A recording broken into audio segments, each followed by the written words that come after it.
on all your charms over the phone. And yesterday we had a whole series of events scheduled, and he didn't show any of them. And I tracked him down, and he was buying a new suit and getting a haircut. That might have just been a coincidence. All is forgiven. All is forgiven. But seriously, it's great to be here. Thank you for your work in organizing this, and it is great to see everyone.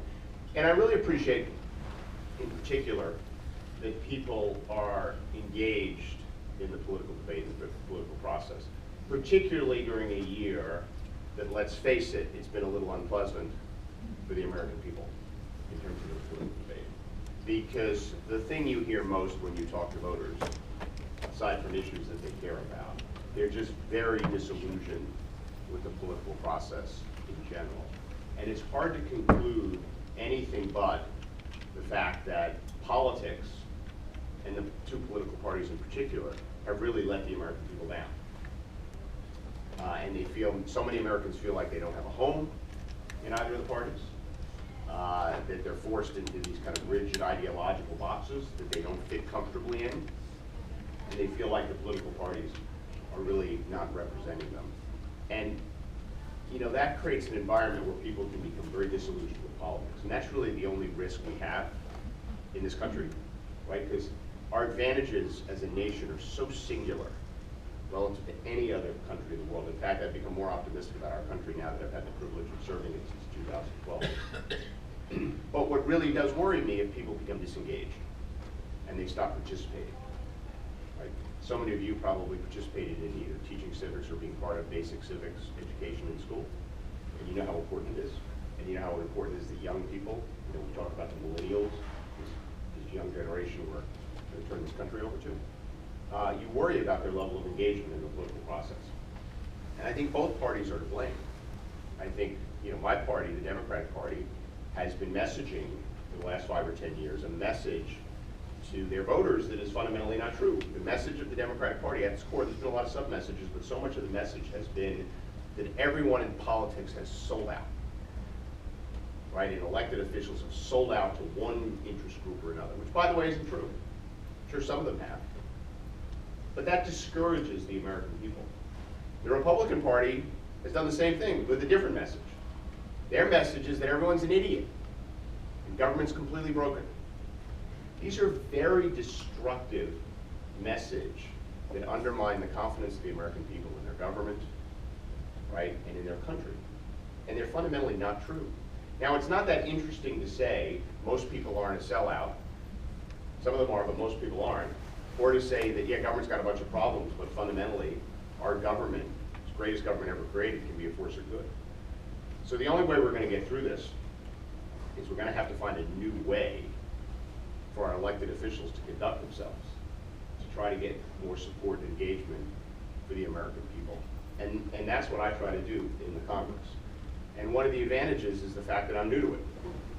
You know, I never had anything to do with government or politics until I ran for office and was elected for the first time in 2012. I spent my whole career as an entrepreneur. So it allows me to think differently, I think, about what we should be doing. And it seems to me we should be doing 3 things. We need to be thinking about the world the way it really is, not necessarily the way we thought it was, but the way it is and the way it's unfolding. And there's not enough of that done in government. There's not enough people in leadership positions actually thinking about what's going on in the world, grappling with our problems based on the facts, and pursuing our opportunities based on the real opportunities that are here for our people. There's not enough new ideas. Right? We have the same tired old debates. And what we need is new thinking and new ideas. And then finally, there's not enough kind of respect for the other side of the aisle. There's not enough bipartisanship in the government. Right? If you listen to the political parties, they'll lead you to believe that half of the country is entirely wrong about everything they believe. And we know it wouldn't be as amazing a country as it is if half the population was wrong. Right? What people want us to do is come together. And since I've been in Congress, those are the 3 things I focused on. I think I spent a lot of time thinking about where the world is going and how that, and what I can do to make sure my constituents benefit as much as possible based on this change. I bring new ideas, and I work on a bipartisan basis. I was recently ranked the 3rd most bipartisan member of the Congress. And I work hard at that. And it's tough to do that these days, because bipartisanship isn't rewarded. What's rewarded is partisan kind of edge. But you know this because you spend all your time with kids. You spend all the time with the people that make you most optimistic. I always say the two best parts of this job is I spend a lot of time with two groups of people. I spend a lot of time with our veterans and with kids. Now I have 4 kids. I'll tell you about my background in a second, so I always spend a lot of time with them and their friends. But this job gives you the privilege of spending a lot of time with young people. I go to classrooms, I talk to them all across the district. And it makes you so optimistic, which is, I'm sure, what you like most about your job. Right? I'm sure that's what you like most about your job as a teacher. And you spend time with your veterans, which really teaches you about public service, by the way. But I want to thank you for what you've done as educators in shaping the lives. I always say good students are only a subsidiary of a great teacher. Right? And great teachers really change the face of this country by the experience that they provide students in the classroom. And so I've tried to be very supportive of education. I know how it changed my life. You know, my parents didn't go to college. You know, but my mom in particular had a desire for me to get a good education. And that her passion really resulted in me having the blessing of a great education, and it fundamentally changed my life. It fundamentally changed my life. And you do that to your students. You know, one of the things I was proud of was I was recently endorsed by the MSEA for my work in education. I don't always agree with them on every issue, but they still, I think, saw in me a passion to improve the educational system, and in particular, a passion to support teachers. Because it's tougher to be a teacher now than I think it's ever been. I mean, I was never a teacher. But the lack of respect, right? The lack of control that you have relative to what you used to have. The fact that your opinion isn't counted like it used to be. That doesn't mean some of the initiatives that come down aren't well-intentioned. They are. Right? The educational system in this country is changing. It matters more to Marylanders what the educational experience is in another part of the country than it ever did. There's never been a stronger correlation in our country's history between having a good education and getting a job. If you go back over time, and if you track educational achievement to employment opportunities, right, it didn't track nearly like it does today. And you know that because of the kids you've supported and taught and mentored along the way, and the ones that have taken their education serious, how their trajectory has changed. And so supporting teachers, supporting great teachers, is really something that I think is one of our main responsibilities as someone who has the privilege to serve. So let me tell you a little bit about myself before I get into the things I care about. So I grew up in North Jersey, in a small town right outside of New York City, a very blue-collar town. My dad was an electrician. As I said, my parents didn't go to college. Based on scholarships from my father's union and a whole bunch of other things, American Legion, VFW, I remember when I got out of high school, my mom and I sitting and finding every possible little scholarship in our little town and community that we could find and apply for. I had the benefit of going to Columbia University. After that, I came down to this area and went to law school at Georgetown, which is where I met my wife, best day of my life. And we stayed here to raise our family. She was from Idaho, and she wanted to move to San Francisco, which shows how smart she is. And I wanted to move back to North Jersey, and so we ended up somehow looking at the map and staying in this area. So I practiced law very briefly, and then I went into business because I realized when I was in law school I really wanted to be an entrepreneur. I started 2 businesses in Maryland, and they became successful, fortunately. My first company I started in the early 90s. It became a publicly traded company, ended up selling it a few years later, and then I started my second company around 2000, and it became a publicly traded company in 2003, and I ran it until I decided to run for office. I received a lot of awards in business. I was the Ernst & Young Entrepreneur of the Year, nationwide, which is quite an honor that they give to one person. I was the youngest CEO of a New York Stock Exchange company, one of the first companies in the public. We created 2,000 jobs here in Maryland. And what my businesses did, we were basically a lender to small businesses because we had to view that small businesses weren't getting access to capital that they needed. We ended up financing over 5,000 small and mid-sized businesses. The Obama administration gave my business an award called the Bank Enterprise Award, which very few financial institutions get. It's for lending in a highly ethical manner to disadvantaged communities. So I really spent my whole life as an entrepreneur creating these businesses and creating jobs. And what happened along the way is my wife and I, she went to law school, as I mentioned. She graduated, which was a communications lawyer. And then she got involved in kind of philanthropic nonprofit work. She was one of the founders and remains the Washington director of a group called Common Sense Media, which has some relevance to education, because what Common Sense Media does is it focuses on media literacy with children. And the real founder of the group wrote a book, I think it was about 2000, called The Other Parent. And what he did is he profiled how much time kids spend with the media. And he showed in his book that kids spend more time with the media than they do with their parents or their teachers.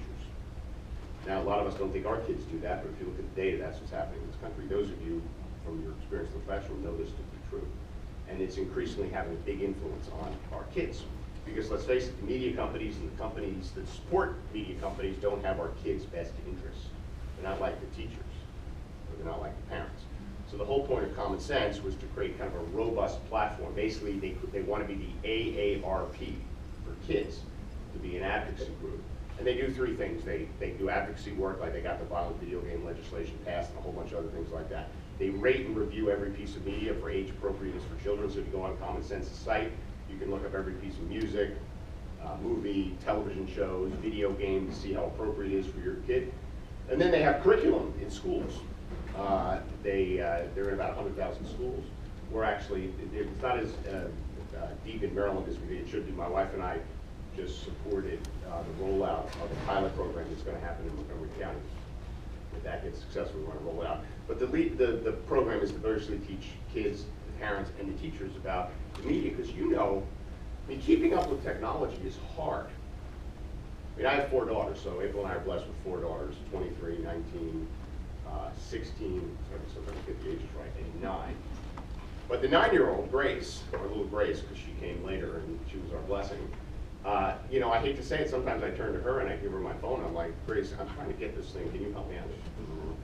And, but that's a challenge for the people in the classroom, right? Particularly teachers these days, you know, because we know we need technology, right? We know we need technology. But making sure the teachers are equipped to deal with it and the kids are equipped to deal with it is a big challenge that I think we face. So again, April and I have lived here, very active in the community. We were Philanthropists of the Year in 2007 in the Washington metro area. We've done a lot of public service work, and we really decided to run for office, and I say we, because it was really a joint decision, because we thought that we had been very blessed and wanted to give back to our community, and that my background in business as an entrepreneur, creating all these jobs, was really exactly what the country needed. Because if you look what's going on in our country right now, again, back to my first point about how the world is changing. All this technology, all this global interconnection has been a real blessing in many ways, but it's also caused problems. Caused problems internationally. The threats we have as a nation are very different, much more diverse than we've ever had. But it's also caused problems in our economy, right? You see it here. You see it here. If you have a great education, you're not going to have a problem getting a job these days, right? And we're creating a lot of low-skilled, low-paid jobs. But these middle-class, middle-skilled jobs, the kind of jobs that, let's face it, are the backbone of the United States of America, and the kind of people who built the country, saved the country, and largely saved the world, they've been really negatively affected by a lot of these trends. And I think it's our job as policymakers to understand what's happening, to come up with new ideas. It's actually thinking about the future. And by the way, a lot of those ideas revolve around education, which is the only long-term strategy we have. We've got a lot of things we should do in the short term, but in the long term, it's ultimately got to be education. And to work on a bipartisan basis. Because that's what the American people want us to do. They don't want us to yell and scream. They don't want us to say everything's broken. They don't want us to say the other side's an idiot. They don't want to say everything's bad when it's not. They want us to be honest. They want us to say what's good, what's bad, and what we should do, and show how we should work together. Because in truth, the progressive movement in the United States of America has some really good ideas. The conservative movement of the United States of America has some really good ideas. Our job as your elected officials, which is a sacred obligation, it's not a career, it's service. Our job is to find these ideas, wherever they may lie. And if it's conservative ideas, like I passed a bipartisan bill with a great colleague of mine from Indiana, Republican Todd Young, that deals with a new way of government kind of working with nonprofits in the private sector. It's called Pay for Success Social Impact Bonds. It's very complicated, but I think it's transformative. It was a conservative idea, but it actually did something that progressives really care about, which is to create pathways for more investment against some of the problems that we have in society. I'm afraid that's that's our all the job. time we have. Okay. So I'll conclude by thanking you for this opportunity to be here. It's a great privilege to serve you. I look forward to doing the same thing in the future, coming up with new ideas, working on a bipartisan basis, and working on the issues that matter to this district, and I think doing it with the right attitudes. God bless you.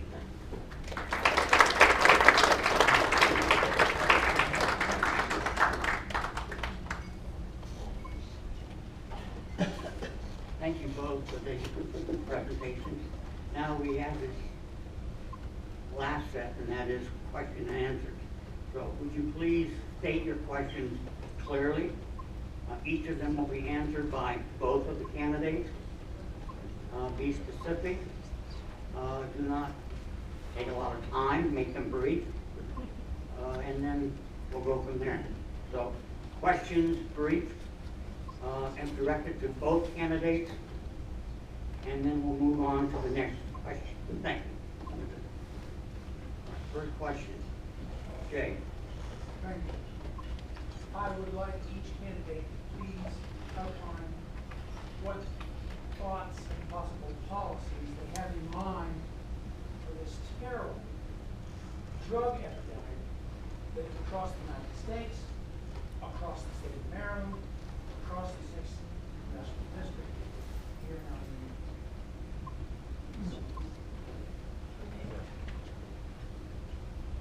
I have some specific ideas on that. Let me first start off by saying I understand this problem. I had a family member that I had to put in a drug rehab center. I've been there, done that. And it actually worked. He grew up and he is now a very productive citizen in California working for the state. But that was a very long year, let me tell you. I think that we need to recognize that there are several aspects to fixing this. One of them is to understand the role of treatment as compared to incarceration. I think treatment is a far better solution in most cases than incarceration. Treatment is lengthy, however, and it's very expensive. And so we need to get both the federal and the